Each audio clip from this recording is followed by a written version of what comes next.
जय जय श्री राधे श्याम। कैसे हैं आप लोग? विश्वास है बहुत ही कुशल मंगल होंगे और उतने ही कुशल मंगल ढंग से आप लोगों का अध्ययन भी चल रहा होगा। आइए प्रारंभ करते हैं योद्धा वाली क्लास को। आपने पिछले क्लास में समझा था कि हमें कथा प्रारंभ करने से पूर्व किन किन बातों का ध्यान रखना चाहिए। आपने ये समझा था कि व्यासपीठ में कैसे बैठना है, व्यासपीठ का पूजन कैसे करना है, परिक्रमा करना है, मंच क्या होता है, व्यासपीठ क्या होती है, स्टेज, ये सारी चीजें आपने समझा था। आपने ये भी जाना था कि कथा प्रारंभ करने से पहले आरती करेंगे, उसके बाद मंगलाचरण करेंगे, संबोधन करेंगे, फिर कथा प्रारंभ करेंगे।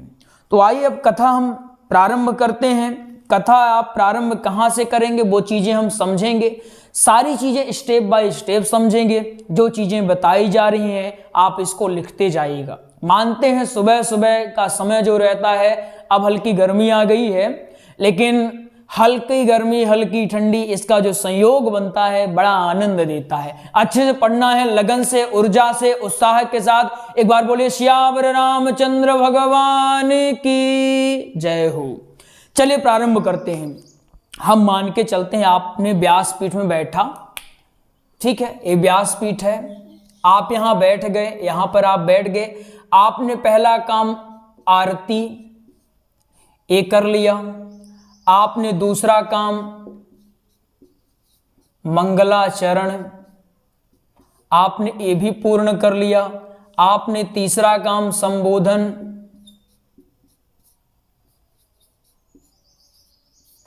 इसको भी कुशलता से पूर्ण कर लिया। अब आप कथा प्रारंभ करेंगे।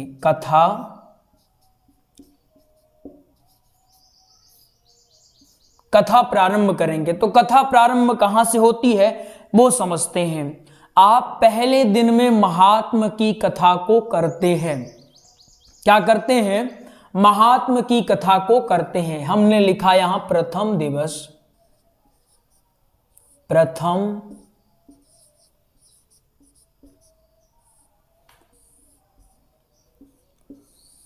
दिवस, ठीक है ना। प्रथम दिवस में आप क्या बोलेंगे? महात्म्य बोलेंगे।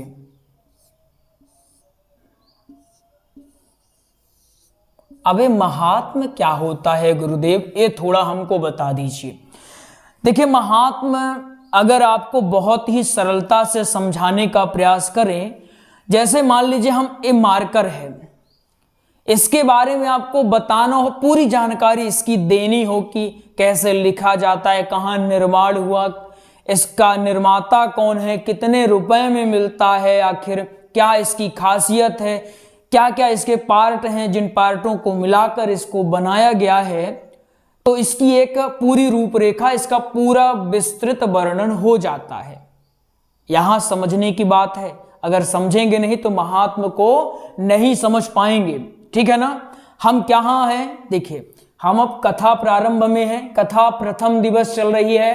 पहले हमको महात्म बोलना है, पहले दिन में महात्म चरित्र आपको बोलना है। भागवत महात्म या भागवत की महिमा या भागवत की महत्ता, ठीक है ना। अब अगर जैसे समझा रहे थे कि ये मार्कर है, अगर हमको इसका विस्तृत ज्ञान देना है आपको तो क्या कहेंगे? पहले तो इसकी थोड़ी सी रूपरेखा बताएंगे या इंट्रोडक्शन थोड़ा सा देंगे हल्का। क्या इंट्रोडक्शन देंगे?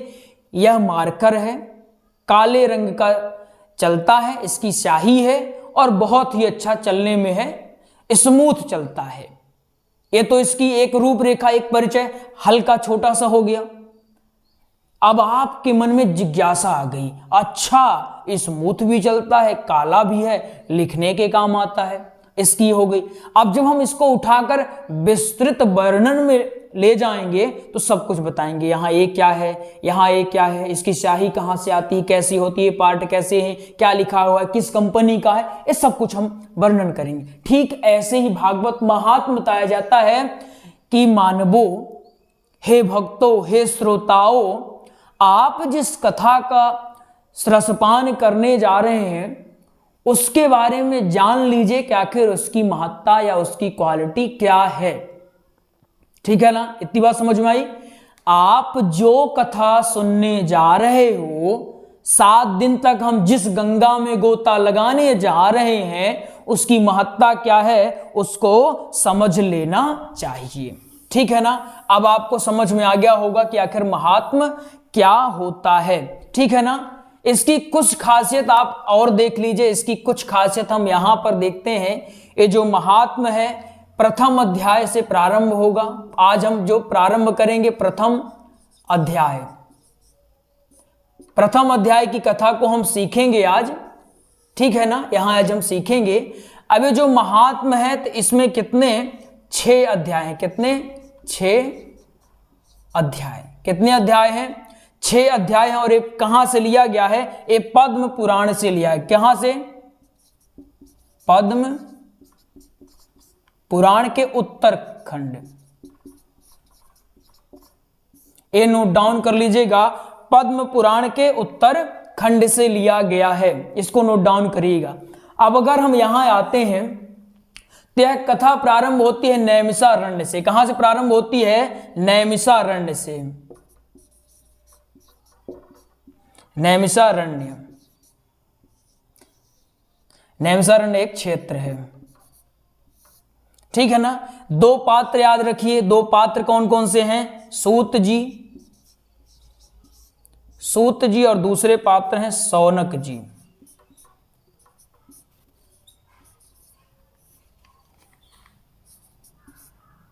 सौनक जी, सूत जी और सौनक जी से यह कथा प्रारंभ हो रही है। ठीक है ना। देखो 2 पात्रों को याद कर लेना अभी, फिर आगे हम सुखदेव जी परीक्षित जी को समझेंगे। लेकिन अभी मुख्यतः 2 पात्रों का नाम आपको रटा होना चाहिए। आमतौर पर यहां प्रॉब्लम बच्चों को होती है। क्या प्रॉब्लम होती है कि कथा कौन सुना रहे हैं, कथा कौन सुन रहे हैं। तो जो सूत जी हैं सिंपल याद इनको रखेगा, कथाकार। ठीक है ना। ये उपयुक्त नहीं है लेकिन याद करने के लिए उपयुक्त है। और ये श्रोता कौन है, श्रोता।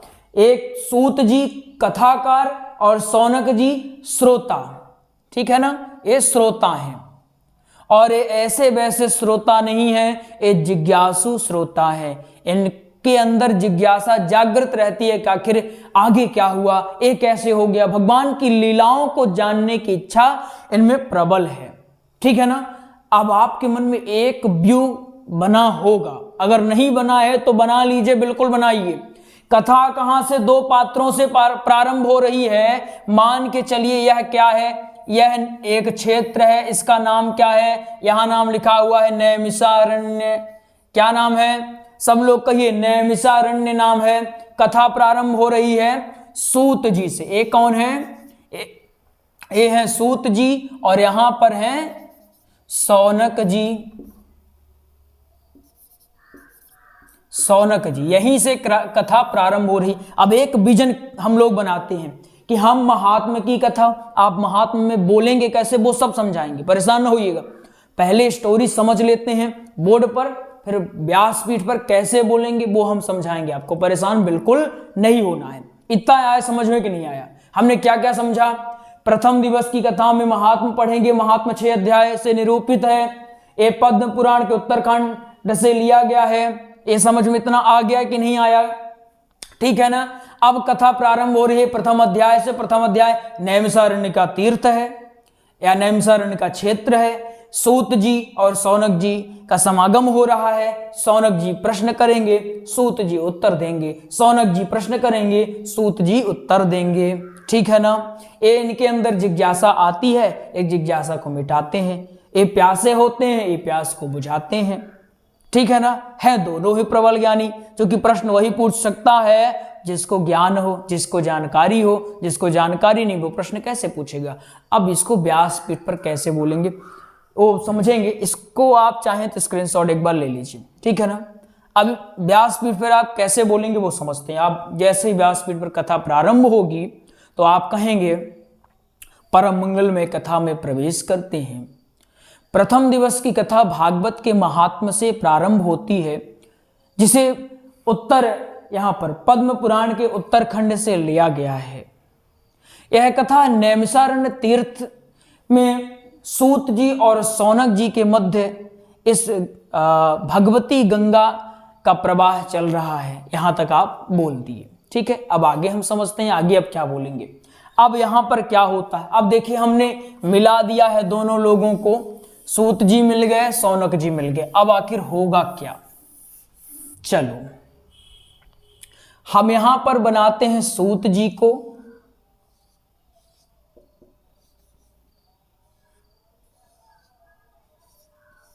ये कौन है,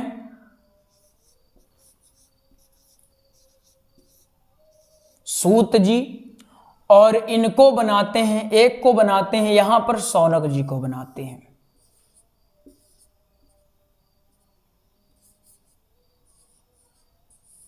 शौनक जी को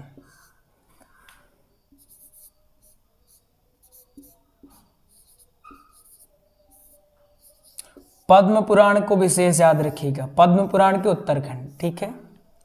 ये चीज, ये सूत जी हैं और ये शौनक जी हैं, ठीक है ना। ये वक्ता हैं और ये श्रोता हैं। पहली बात, ये सब आप बोलेंगे व्यासपीठ में, है ना। जो चीजें यहां बता रहे हैं बस हमारा बताने का ढंग अलग होगा, और जब आप व्यासपीठ में बैठ के बोलोगे तो आपके बताने का ढंग अलग होगा। अभी हम हो सकता है कहीं कहीं हल्के शब्दों का प्रयोग करें, नॉर्मल शब्द, क्योंकि आपको समझाना है। लेकिन आप जब व्यासपीठ पर बैठोगे तो अच्छे से समझाओगे, बढ़िया से एक्सप्लेन करोगे, बाकी चीजें यही रहेंगी, ठीक है ना। शौनक जी सूत जी से कहते हैं, महाराज आपका जो ज्ञान है असंख्य सूर्य के समान है। जैसे असंख्य सूर्य मिल जाए, जितना प्रकाश पुंज फैलेगा उसमें सिर्फ आपका ज्ञान है उतना, आप एक और असंख्य सूर्य और एक और सूत जी का ज्ञान है। ये कौन कह रहे हैं, ये शौनक जी कह रहे हैं। अब शौनक जी कहते हैं हमें कोई ऐसा शाश्वत साधन बताइए या कोई ऐसा मार्ग बताइए जो सरल भी हो और आज के प्राणियों के लिए सुगम भी हो और जल्द से जल्द हम उसको कर भी पाएं और उसका लाभ भी बहुत ज्यादा हो। और भी बहुत सारे प्रश्न शौनक जी करते हैं। तो सूत जी जो है तो एक नाम लेते हैं, कहते हैं मैं तुम्हें एक शाश्वत साधन के बारे में बताता हूं, उसको तुम सुनो। लेकिन सूत जी को पता है, अगर वो ये कह देते ये भागवत है, ये बहुत अच्छी हैं, इनको सुन लो, तुम्हारा काम हो जाएगा, जो भी तुम्हारे डाउट्स हैं वो क्लियर हो जाएंगे। अपने को मेन समझने से मतलब है ना। अगर एकदम गहराई में जाना है तो बहुत सारी पुस्तकें हैं वो कर सकते हैं, लेकिन मेनली अगर समझने की बात है तो यहां समझ सकते हैं हम। सूत जी शौनक जी, इनका हो गया समागम नैमिषारण्य में, यहां पर इनका समागम, यहां पर समागम, ठीक है। यहां पर इनका समागम इन दोनों का हो जाता है। ये प्रश्न करते हैं कोई शाश्वत साधन बताओ, लेकिन ये घुमाकर बात कर देते। कैसे घुमा के बात की, सीधे इन्होंने नहीं कहा कि भागवत है एक, उसको तुम सुनो, श्रवण करने से लाभ होगा, तुम्हारे जो प्रश्न है उनका उत्तर आसानी से मिलेगा, ऐसा नहीं कहा। क्यों नहीं कहा, जैसे देखो आम तौर पर लोग क्या है, लोग सुनना कम देखना ज्यादा पसंद करते हैं, रिजल्ट देखना ज्यादा पसंद करते हैं। आप उनसे कहो कि हम ये कर लेंगे वो कर लेंगे, कहना अरे चल चल हट, तो नहीं कर पाएगा।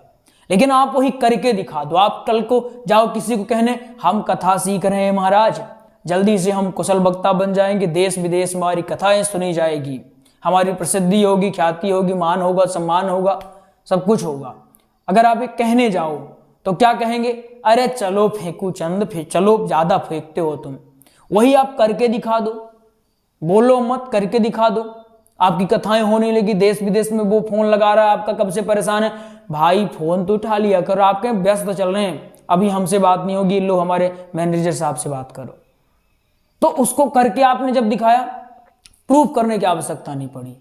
अगर आप करके नहीं दिखाते, बोलते तो सिर्फ बोलते, चिल्लाते, प्रूफ करते, आवश्यकता पड़ती प्रूफ की, और शायद हो सकता है सिद्ध भी आपकी बात ना हो पाए। यह बात समझते हैं सूत जी, इसलिए इन्होंने डायरेक्ट नहीं कहा कि हम भागवत आपको बताते हैं, उन्होंने इनको एक कथा सुना डाली। ठीक है ना। अब वो कथा क्या है, उस कथा को आखिर कैसे सुनाया गया, क्या था, ये सारी चीजें हम समझेंगे लेकिन अगली क्लास में। आज की क्लास में आपने समझ लिया है कि कथा प्रारंभ हो चुकी है। कहां से प्रारंभ हुई है? अभी देखिए एक क्लास है, यहां एक एक चीज जब तक नहीं समझेंगे, हर चीज गूढ़ता से समझेंगे। अब देखो, अगर बुक की चीजें आप फॉलो कर लो, अच्छी बात है, वो चीजें हैं, लेकिन अपने से भी अपने विवेक का प्रयोग करना अति आवश्यक है। जब तक आप अपने विवेक का प्रयोग नहीं करोगे कि आखिर ऐसा कैसे हुआ, क्या हुआ, एक इमेज आपके अंदर अगर नहीं बन रही है, हम अगर आपको कथाएं बता रहे हैं, आपके अंदर इमेज नहीं बन रही है, एक छवि नहीं आ रही कि आखिर नैमिषारण्य का तीर्थ होगा, सूत जी शौनक जी का समागम हुआ होगा, कैसे समागम हुआ होगा, बैठे होंगे, प्रश्न इन्होंने किया होगा, इन्होंने उत्तर दिया होगा, क्या प्रश्न हुआ होगा, कैसे प्रश्न, इन्होंने भागवत को प्रूफ कैसे किया, वो तो हम समझाएंगे प्रूफ कैसे किया अगली क्लास में। बिल्कुल कल ही क्लास होगी, एक दिन गैप नहीं होगा, इसके लिए चूंकि गैप नहीं करेंगे, कल ही क्लास होगी, उसमें आपको एक्सप्लेन कर दिया जाएगा। अभी के लिए आप सब कुछ जो चीजें बता दी गई हैं उसको याद कर लीजिएगा। चलिए मिलते हैं अगले प्रसंग में, तब तक के लिए जय जय श्री राधे श्याम। नोट्स तैयार हो गया है, अगर नोट्स आपको प्राप्त करना है, नंबर दिया हुआ है, आप ले सकते हैं। ठीक है ना। जो भागवत जी का नोट्स है ये 1389 रुपए का है, और जो श्री राम कथा का नोट्स है 1449 रुपए का। दोनों का नोट्स प्रॉपर तैयार हो गया है।